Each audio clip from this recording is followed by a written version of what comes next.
Welcome to RM biology. আরও একটি এসএমএফডব্লিউবির ভিডিওতে তোমাদের স্বাগত। আজকে আমি দুটো জিনিস নিয়ে তোমাদের সঙ্গে ডিসকাস করব, যেটা তোমরা অলরেডি থামলে দেখতেই পাচ্ছ যে এসটি ইডাব্লিউএস পিএইচদের কিন্তু কিছু কিছু সিট ভ্যাকান্ট আছে। কিছু সিট বলা ভুল, বেশ কিছু সিট ভ্যাকান্ট আছে।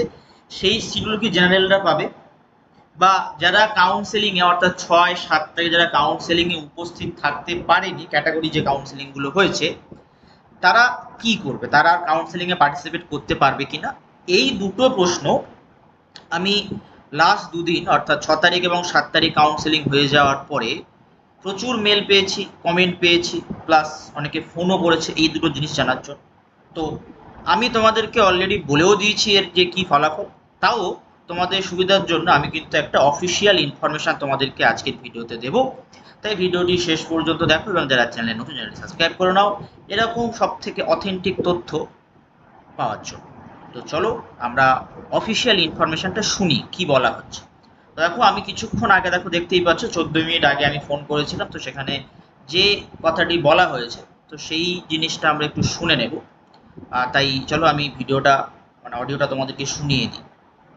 দেখো, তোমরা শোনো। হ্যাঁ, নমস্কার। এসএমএফডব্লিউবি থেকে বলছেন? হ্যাঁ বলছি, বলুন। বলছি ম্যাম, আমাদের যে কাউন্সেলিং চলছে তো ওখানে আমি দেখলাম ইডাব্লিউএস তো কথা কেটে যাচ্ছে, আরেকবার রিপিট করুন। আমাদের যে কাউন্সেলিং চলছে হ্যাঁ দেওয়া হয়েছে, তো সেখানে হ্যাঁ এসটি আর ইডাব্লিউএস সিট কিছু ফাঁকা রয়েছে। তো সেগুলো কি জেনারেলে কনভার্ট, কারণ জেনারেল স্টুডেন্ট তো বেশি, ওদের কম, ওই না, জেনারেলে সিট কনভার্ট হয় না। যদি ক্যাটাগরিতে ফাঁকা থাকে তাহলে ওটা ফাঁকাই থেকে যায়। তো তোমরা যেমনটি শুনলে, আমি যে প্রশ্নটা করেছিলাম যে জেনারেলে যে সমস্ত ক্যান্ডিডেটরা আছে, যেহেতু অনেক জেনারেল ক্যান্ডিডেট আছে, এসসি এসটি পিএইচ যে ভ্যাকান্ট সিটগুলো আছে, এসসির তো ভ্যাকান্ট সিট নেই, ইডাব্লিউএস এর যে ভ্যাকান্ট সিটগুলো আছে সেগুলো কি ক্যাটাগরি থেকে কনভার্ট হবে জেনারেলে? তো তাদের একদম স্পষ্ট উত্তর, এগুলো কিন্তু ক্যাটাগরি থেকে জেনারেলে কনভার্ট হবে না। পরবর্তী প্রশ্ন যেটা আমি করেছিলাম তার উত্তরটা তোমরা একটু কোয়ারিজ একটু বলেন। বলছি যে সমস্ত ধরুন এসডব্লিউএস ক্যান্ডিডেট নিতে যেতে পারেনি কোনো কারণে, তারা বুঝতে পারলাম না, আরেকবার রিপিট করুন।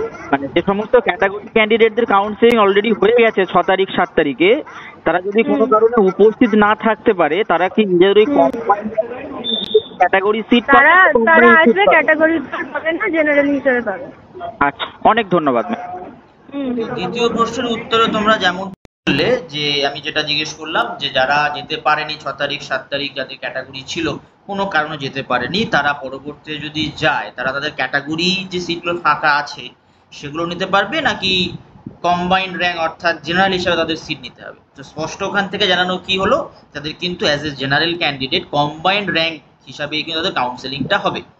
তো এই দুটো তথ্য তোমাদের কাছে শেয়ার করার ছিল, তাই আজকের এই ছোট্ট ভিডিওটি। যারা চ্যানেল নতুন, চ্যানেলটি সাবস্ক্রাইব করে নাও, ভিডিওটি প্রচুর পরিমাণে শেয়ার করে দাও, সব তথ্য সবাই জানতে পারুক, এবং অবশ্যই বেল বাটনটি বাজিয়ে দিও সব তথ্য সবার আগে পাওয়ার জন্য।